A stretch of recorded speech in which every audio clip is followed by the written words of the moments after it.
Welcome to another episode of Get Wisdom. I'm Brian Kelly, along with Get Wisdom founder and director, Carl Mollison.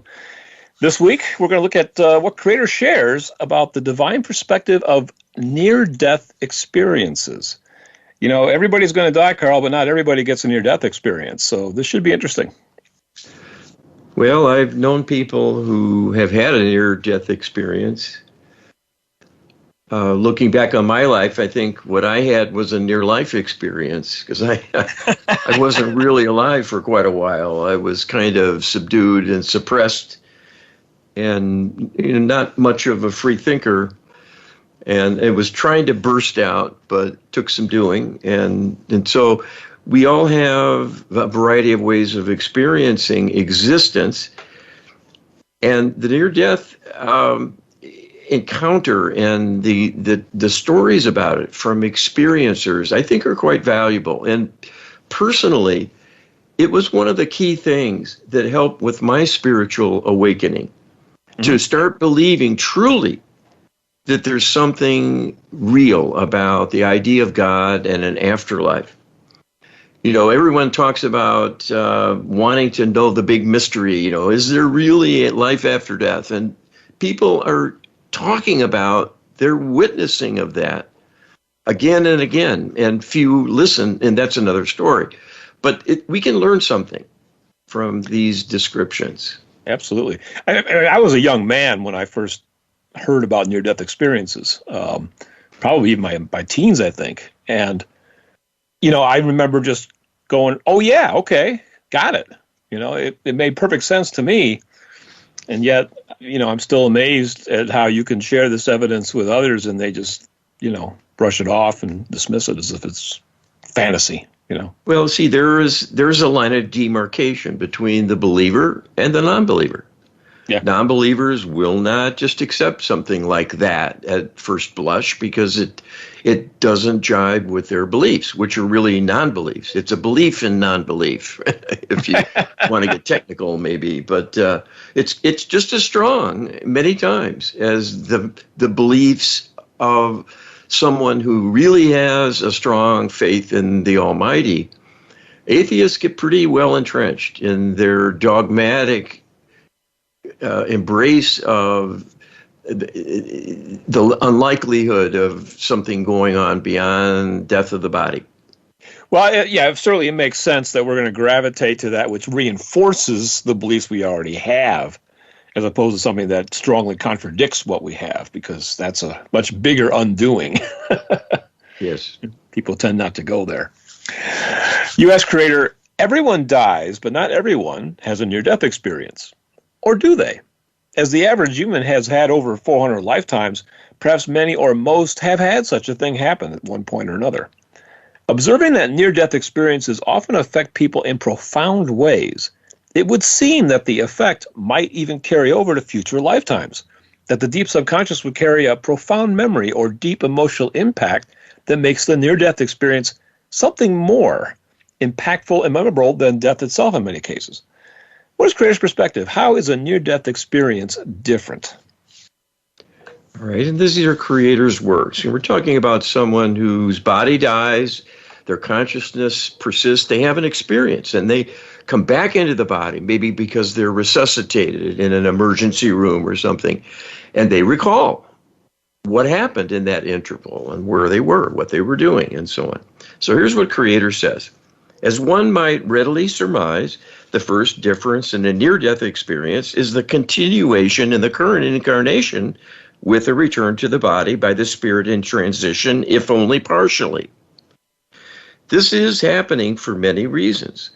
It could be a karmic lesson or karmic message to take life more seriously by giving a person a preview of their eventual transition from the body so that they will look more carefully at how they spend their time and think more about the spiritual mission that each of every human being has prior to coming down into physical existence.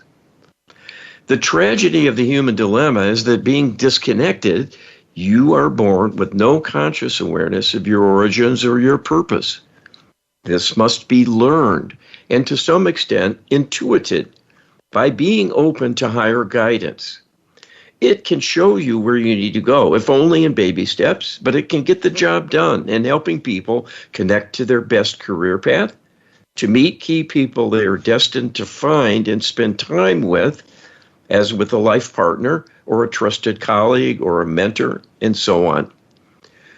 When people leave the body, they indeed exist in a spirit form, a free-floating consciousness, and many differing things can happen, depending on how aware the person is even about what is taking place.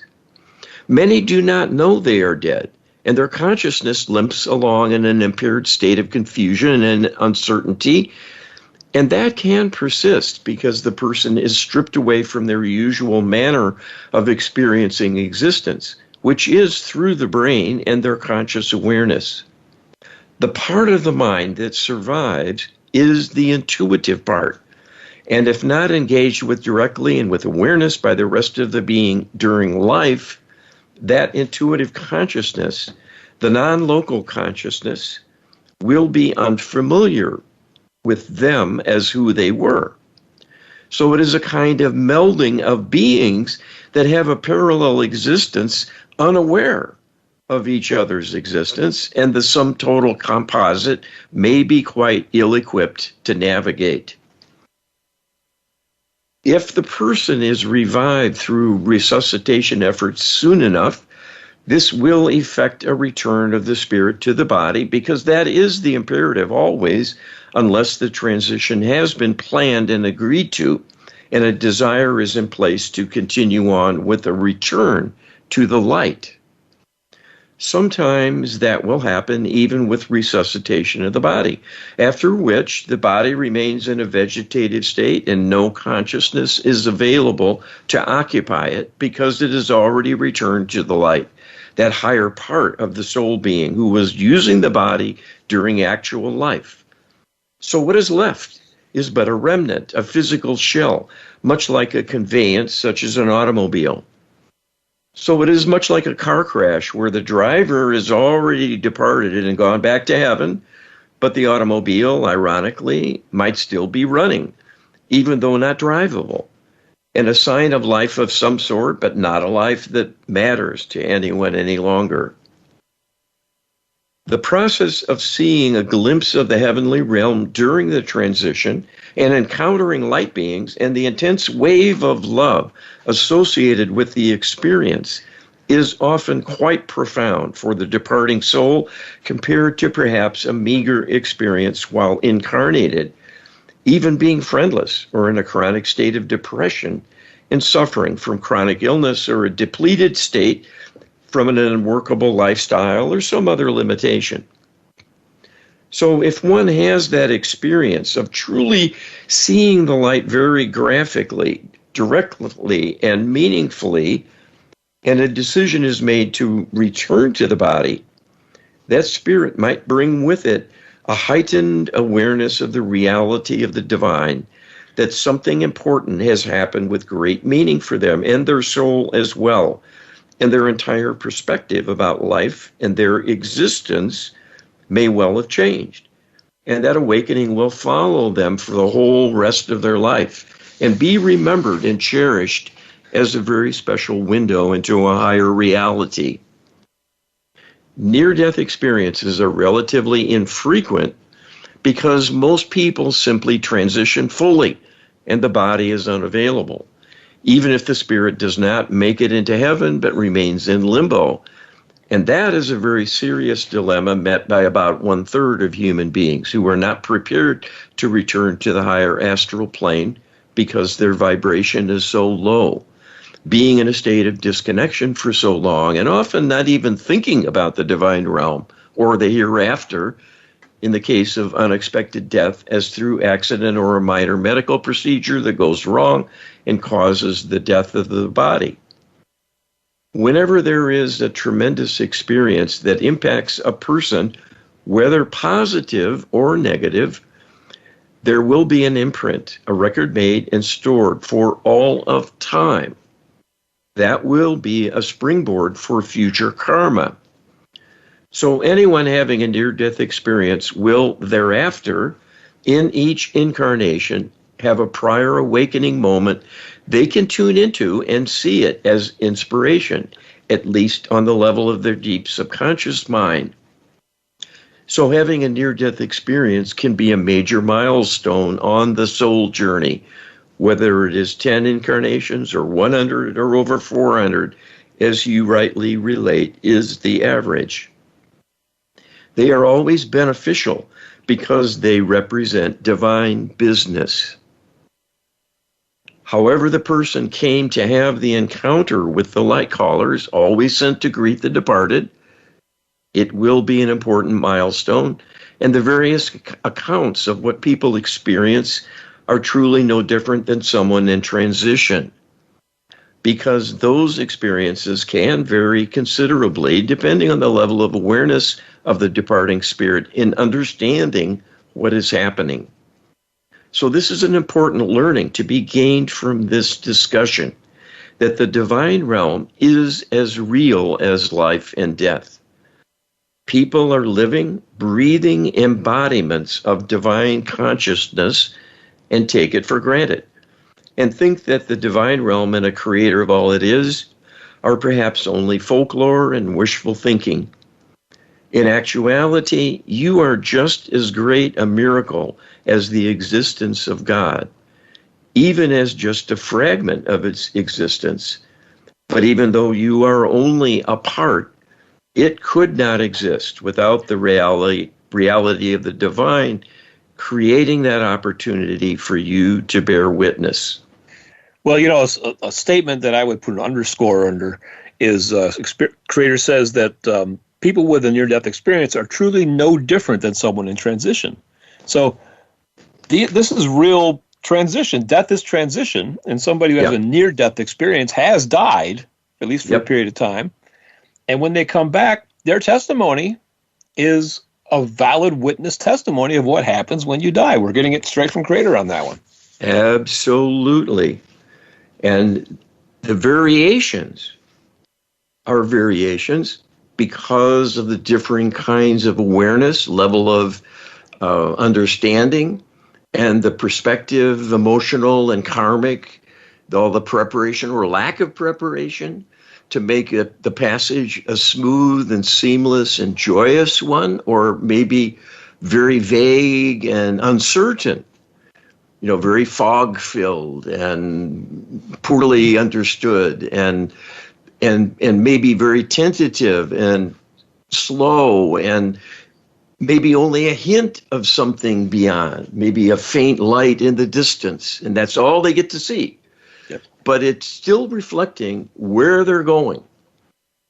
So this is probably the most important message, that the near-death experience is a valid witnessing of the death process, and for whatever reason was turned around in process, so these people came back into life, and they can share the information and insight about it. And I think Creator also pointed out that probably a reason why there's not more near-death experiences is because death is the end of the body, and if the body is too greatly damaged, then a return to the body, short of a massive divine miracle, which is possible, but probably not in the offing in most cases, the body simply can't take the life back. It's worn out. It's dead on the road, as you say, So well, dying is a definitive shift. And it's pretty effective. It works most of the time. Yeah, when exactly. you die. You stay dead.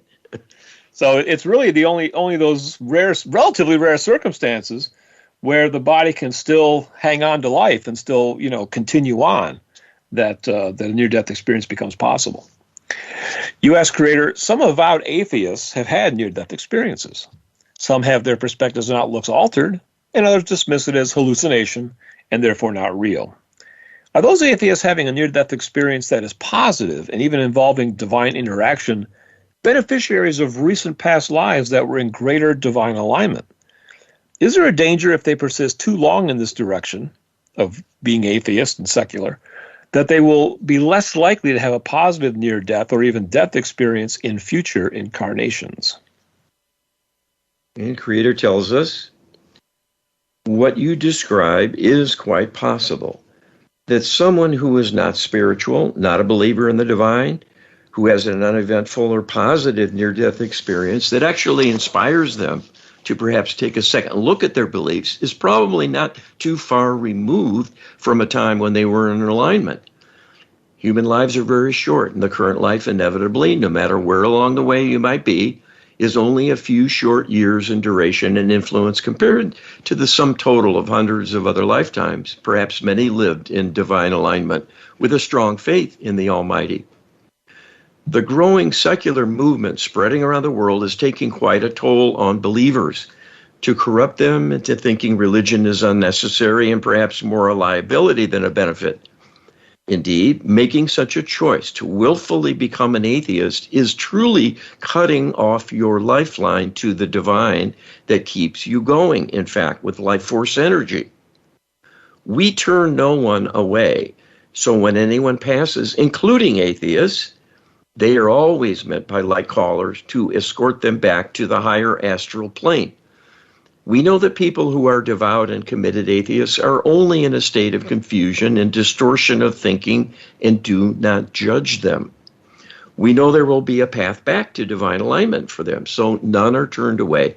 We are all are welcome no matter what they may have done during life. We do not punish, we allow. It is the individual who chooses a dark path who ends up punishing themselves, because the energy of that darkness they add to and create to harm others will find its way back and harm them. And that will be an important karmic lesson, and perhaps a painful one. But it is self-chosen, and it is very true that choosing the life of an atheist is not only dangerous, but foolhardy when you are literally a part of the divine to begin with, but are willing to turn your back and walk away. The tragedy is we must let you have that choice if you decide you want it to be so.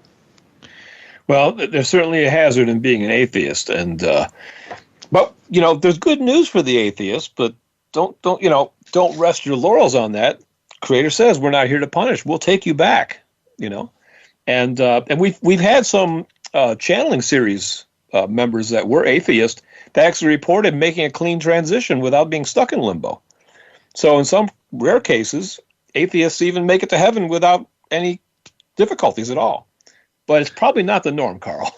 It's not. I mean, the key is probably as much having a reasonably well-balanced emotional well-being at the time that you pass. That hangs up a lot of people, worshipers, believers, non-believers, atheists. It's your being road ready that matters the most. Yeah, that's probably the bad news. That's the other side of the coin, is that it's really the emotional state that you're in that's probably going to determine whether there's a danger of you being stuck in limbo or not. And faith, can help transform that experience. But this is why being caught in a surprise death can be very difficult, because you didn't see it coming, and your emotional reaction could change the outcome. But we can go into that more after this segment. Coming right up, we'll be right back. Welcome back to the second segment of this week's Gate of Wisdom. We are looking at Creator's perspective on the near-death experience, trying to unwrap that a little bit, see what some of the complications are, some of the interesting aspects, some of the things that maybe aren't evident in terms of looking at these experiences, Carl. Well, it's a learning opportunity based on the many people who've commented in the personal recollections of their going through this, and most people just kind of scratching their heads about it or dismissing it without any deep look. And that's a mistake, because we're learning that this is real, and it's a window into the hereafter we're all going to go through. Yes. And we'll each have our own experience, and the key is to learn about it, look forward to it, and prepare yourself for it. And we'll be hearing about that. Yes, and a lot of people that have had these experiences, not all of them, but many of them say that It was beautiful. It was wonderful. It was more real than this life, which I can't wrap my head around. I don't know if you can, Carl, but I can't. And that they don't fear death anymore. They can't wait to get back to it. And that is compelling for me personally to hear their testimony that way, because that emboldens my faith that there is something waiting for me after this is done. Almost to the point of certainty at this point, but. It's compelling testimony, and that's the important thing. Mm-hmm. You asked the Creator, most people having and reporting a near-death experience describe an interaction with a divine being. So much, in fact, that it seems that near-death experiences might actually be orchestrated events. If the divine, including higher selves, were to truly take a hands-off approach in terms of coaching and even overtly assisting a soul back into their body, would near-death experiences still occur? Or by what percentage, roughly, would they be reduced by? All right, and Creator tells us the following. This is complicated to analyze and give you a detailed analysis because there are a number of unique circumstances where the various phenomena involved here are brought to bear. As a general rule, death is a function of the unavailability of the body to sustain continued expression of consciousness as a physical being. So if the body is irrevocably damaged, dying physically with stopping of the heart and respiration, there is nowhere to return. So the departing spirit will either remain in the lower astral plane in limbo or ascend with the help of the light callers to lead them back home to the heavenly realm in the higher astral plane. So it could be that someone whose body has their heart stop beating will experience the first stage of transition when the spirit leaves the body behind. But if there is a resuscitation, this might well tug them back to return to the body. For a time, the spirit is still tethered to the physical body, and it is that tether that creates the association to facilitate a return, should the spirit form of a person egress and wander about. This can be done by some individuals and is called astral travel or astral projection, where the non-local consciousness constituting that part of the individual that is the springboard for conscious awareness purposefully goes on a journey outside the body, can float above it, observing it lying there, and travel great distances and experience things before returning. This is manageable because of the tether, so people will not get lost and create a major calamity. There can be things that go wrong, and that is a discussion for another day. So when someone has what is recalled later as a near-death experience, it is because the physical body has declined to a point that it is time for the spirit to leave. If unplanned, there may be a more vigorous effort to review what has happened and perhaps reverse it if this is agreed to by the departing spirit and the higher self. It could well be that the spirit attempting to depart wanted life to end. Perhaps there was a suicide or a long period of suffering, and the desire to be done with life might be honored. But that does not mean things are finalized. Often the part of the mind making such a choice will be doing so because of the fact it has become corrupted or incapacitated through the disconnection and not seeing things as clearly as it might. It is those situations where a departing soul encountering the light callers and then being given some loving nurturing and healing for their state of being in the moment will be more willing to make a return if that is truly highest and best, even to serve out a longer time in a period of suffering, because there are karmic lessons underway, and it will serve the soul to endure the difficulty for learning and growth. So there are as many circumstances creating a scenario for this to happen as there are people. For each life is a novel in writing, and it is not over until there is an actual return to the heavenly realm.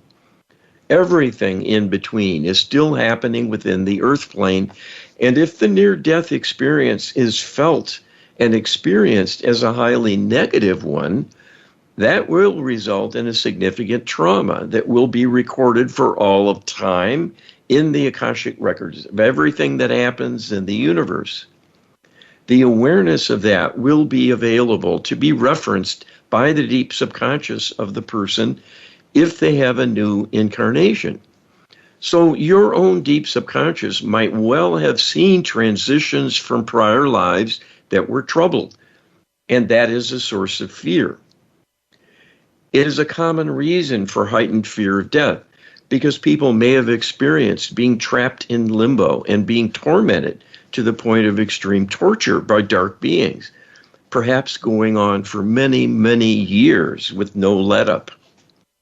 This is yet another reason to take one's passing seriously in order to prepare for it, to be a smooth one, and to be able to see the light callers and work with them to make a speedy return to loving bliss.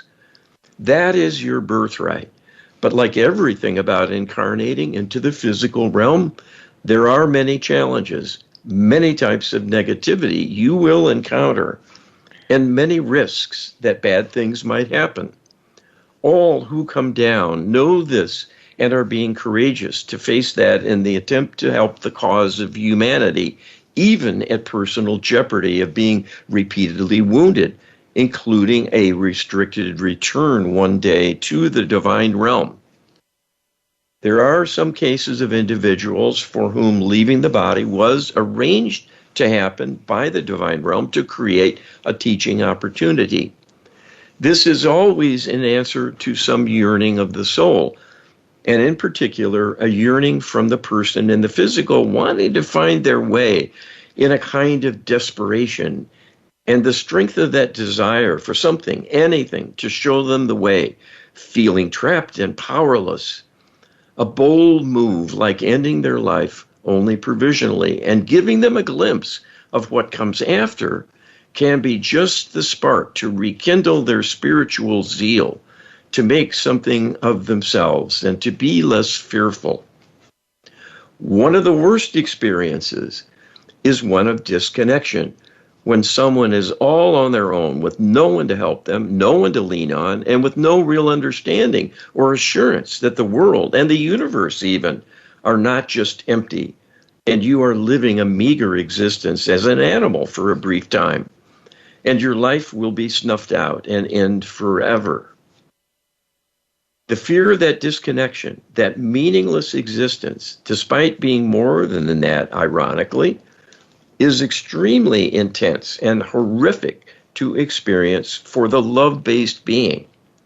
Not only cut off from loving beings, but even the possibility of experiencing anything. That is the plight of a person in limbo. Having experienced that would shake anyone, and then having a reprieve through being rescued and returned to life, literally, will breathe new life into that experiencer and give them a new lease on life to keep going and turn things around. Well, there is a number of unfortunate influences that kind of create a feedback loop for us, I think. My own outlook is that, people talk about fear of the unknown. I don't think there's such a thing as fear of the unknown. I think there's curiosity of the unknown.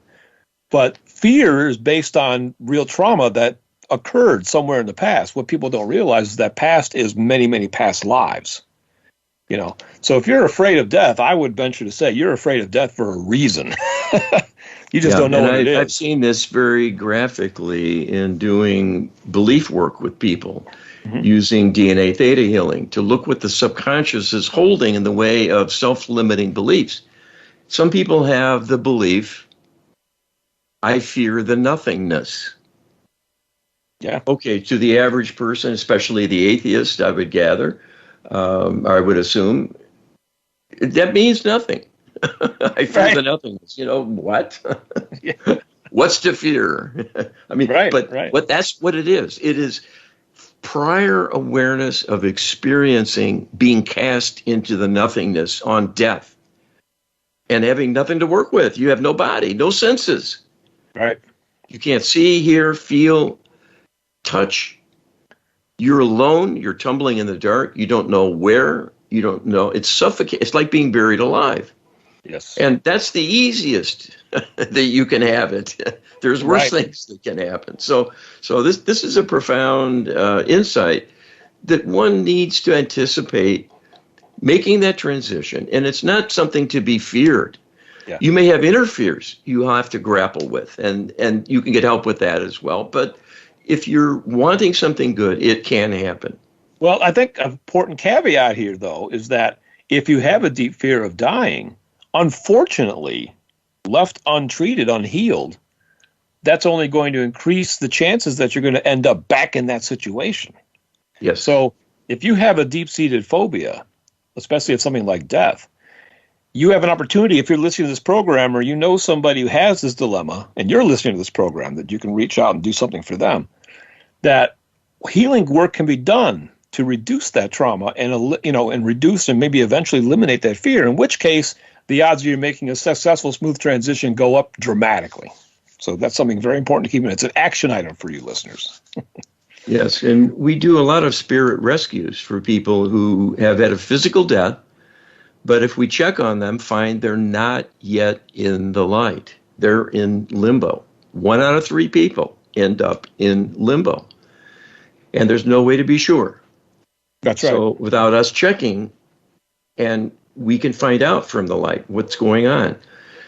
But they can be helped. And they need healing, but it's got to happen from human requests.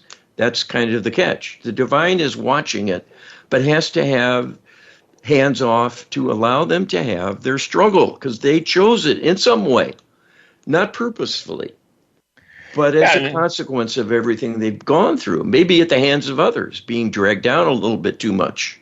Yes. And we live in a free will zone, free will environment, free will galaxy. And the free will of others has to be honored. And if part of they exercise their free will to harm you and induce trauma into you, that now becomes a burden that you have to deal with. This is what we're trying to sort out here with this human experiment. This is trying to solve the problem of evil, and this is embedded in that problem deeply. You ask, Creator, can interlopers, which are dark spirits and negative extraterrestrials, can interlopers hijack a near-death experience? All right, and Creator says, it is possible for interlopers to hijack a near-death experience. After all, at the moment of death of the body and the spirit departing, for some period of time, the body might well be saved through prompt medical intervention, perhaps put on life support, while some appropriate treatments are administered to sustain things while there is enough healing so the body could return to function on its own and still be a home to that departed spirit. It is up to that spirit making its way to navigate. Light callers will be sent from the light, but they may not be seen by that lost soul human spirit, who might be in a state of dishevelment and too low a vibration still to have any awareness of higher possibilities, and will in effect be tumbling in the darkness, disoriented and alone. In such a state, all are vulnerable, and their spirit can be commandeered and sequestered and used as a source of fuel for low-level demonic spirits. This is certainly no fate you want to have. The key is to look to the Almighty when it is time for your passing, or if you have a sense one day everything has gone wrong at once, and if you consider the fact you might have actually had a death of the body and are now alone with your consciousness, and have the presence of mind to reach for the divine light, your wish will be granted. So this speaks to the benefit of gaining a working knowledge of such things so you are prepared for any contingency. So this question was built off another question that we didn't have time to provide for in its full extent.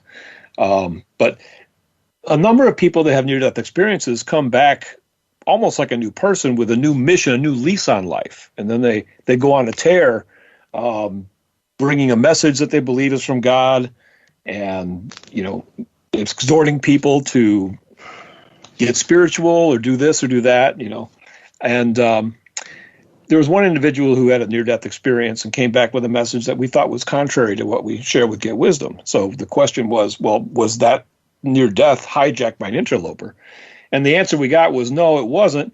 This was his own deep subconscious belief that he had, that he kind of misinterpreted. So that's another message about the near-death experience, is that we can have it, but we might come back with an interpretation that might not actually be what the event was. They could interpret it wrongly, Carl. Yeah, I mean, this is true of life itself, is it not? Do we always learn the right lesson from what goes wrong or right or in between? There's a YouTube video that was up some years ago now. There's a book this fellow wrote called My 23 Minutes in Hell, I believe is the title. And this was an atheist who had a near-death experience, but came back. Well, that's what a near-death experience is. And he described being in limbo, but being tortured, physically tortured. And I asked Creator about this, and Creator told me every bit of his experience that he's described happened exactly as he recounts it. It's ghastly. It's absolutely ghastly. But he rescued himself, because as he was about to be thrown into a fiery pit after being physically tortured, he had this thought come to mind. Words of a hymn he knew when he was a little boy. Jesus loves me, this I know, if you've heard that hymn before, for the Bible tells me so. And as those words went through his thoughts, Jesus came and raised him up. Now, the non-believer is going to say, okay, here we go, another silly religious story and folklore on the march and all of it. But this is literally true. But it speaks to these dynamics that we have to navigate. Creator just told you that. It's up to you to navigate. So learn the ropes. Have a goal in mind and cultivate some faith and belief. It will serve you. That reminds me of the statement that there's no atheists in foxholes. In other words, the atheist that sits back in their armchair and, kind of harumph, it rolls their eyes and says, this is nonsense. Well, so many of your fellow atheists have a change of heart when they're in the foxhole and the shells are going off all around them, And this was an example of essentially being in a foxhole for this guy that died, Yeah. And and it's hard to come from behind. That's the other thing. Right. Because fear leads to disempowerment. And when you're supposed to be in charge of your own life, your own choices, your own navigation, it's darn hard to make that leap, that leap of faith and close the gap between you and the divine at the worst possible moment of your existence that you know of anyway. Yeah. Being half dead. It also underscores the importance of prayer at any time in your life. That little prayer as a boy saved him later on. So it's never too late and it's never too early. But it is too late for this segment because we're out of time. We'll be right back for the final segment of Get Wisdom right after this. Welcome back to the final segment of this week's Get Wisdom. We are examining Creator's perspective on the near-death experience and what Creator can share with us in terms of information that might not be readily apparent at first glance. Yes, quite an interesting tour of the afterlife, because that's what this is. These are people who witness what happens after death, at least in their case. And there are a lot of common threads. There are some unique things, but that's like life itself. And it all depends on you. Yes. The circumstances of your passing and what kind of state of being you have at that juncture. Are you prepared to have a joyous return back to the heavenly realm? Or does this take you by surprise? You might have been suffering and dragged down by long illness. Or maybe you drifted away from faith and haven't thought about it in a long, long time. And then you have a sudden accident and boom, you're popped out of the body. Now what do? You may not even know why everything went dark. Yeah. So this is important to learn about, and that's what we're wanting to do here. Yeah, very much so. You ask Creator, some who've gone through a near-death experience reported having a full life review, the iconic "my life flashed before my eyes." Just as an aside, Carl, it's interesting that, that this is a cultural statement. My life flashed before my eyes. We've all heard it, right? And yet so many people don't believe in the near-death experience, but this is where it comes from. So it boggles my mind again. If I continue with the question, others did not get that experience, the life flashing before their eyes. Can Creator explain why that is a common, but not guaranteed, event with a near-death experience. Does that only happen in reaching the divine realm, or can one get a full life review while in limbo? All right, Creator says, a full life review will not happen unless there is a return to the light proper. It is done when there is a very serious transition underway that is meant to happen, or in some cases where a consultation is needed to make a final determination with consultation by that transitioning spirit with the higher self and Creator and others as advisors perhaps as well, who all participate in a discussion to assess the pros and cons of the alternatives in question. Some decisions are quite difficult and complex because there are high stakes. If the life returned to will involve great suffering, there needs to be a careful consideration of the implications, because it might do more harm than good to put a person back in harm's way with little prospect of gaining ground, but only incurring further damage and a karmic penalty as a consequence.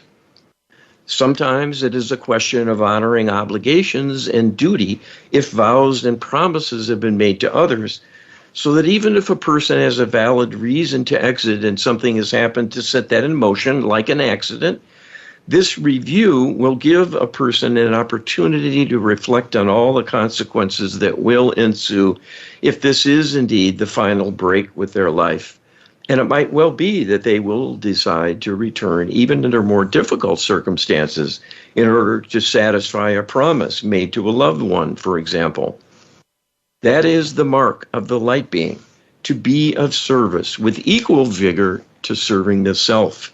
And the purpose of such reviews is to allow the future to go better than the past, whether a person is returning to the light for a sojourn or at a decision point with a possible return to be among the living still.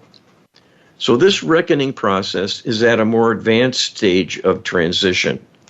There might well be a simulation of the review done at an earlier stage, where a person is impulsed with an awareness of what will happen to perhaps a loved one or even to themselves should they return. And that constitutes a kind of review of circumstances, but in a very narrow focused way to reach a quick decision based on key information and not something more comprehensive.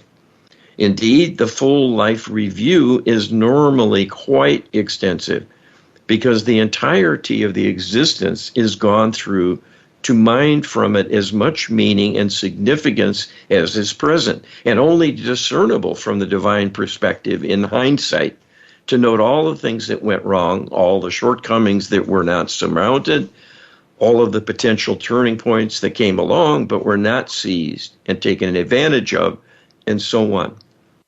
So the various things people experience and report reflect a variety of such scenarios, and all were purposeful in order to shed more light on the choice under consideration to keep the transition going or reverse it for a high purpose.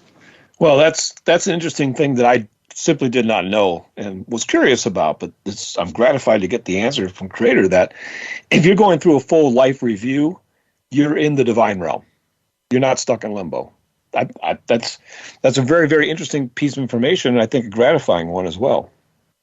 Well, and there's many interesting things about that we don't have time to discuss. And it's all about the workings of karma and how very important that is. That everything you do creates a potential energy that carries forward, and it will keep going until something blocks it or augments it. That could be you adding more energy to a good thought, a good impulse, a loving kindness that you give to someone.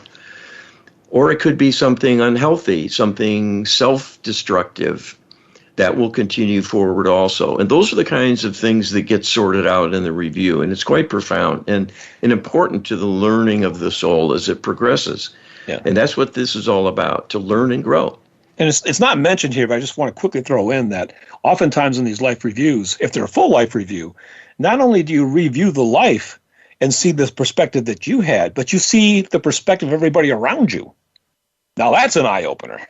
Well, maybe I'll explore that in a future show in more detail, who knows. But I just wanted to throw that in there because I think that's an important aspect of understanding the whole review process. You ask Creator, for all its intrigue and mystery, trying to have a near-death experience is probably not something that is recommended. Nevertheless, many a life's focus and mission get back on track after a near-death experience.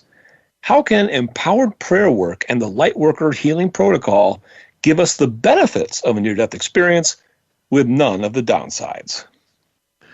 All right, and Creator says, if you think about what people describe in having a near-death experience and how most often it helps to awaken them to a wider perspective and constitutes a turning point in some way with their life, if only in their outlook, in having a greater awareness of the spiritual, even if everything else remains largely the same, it is a quite positive development.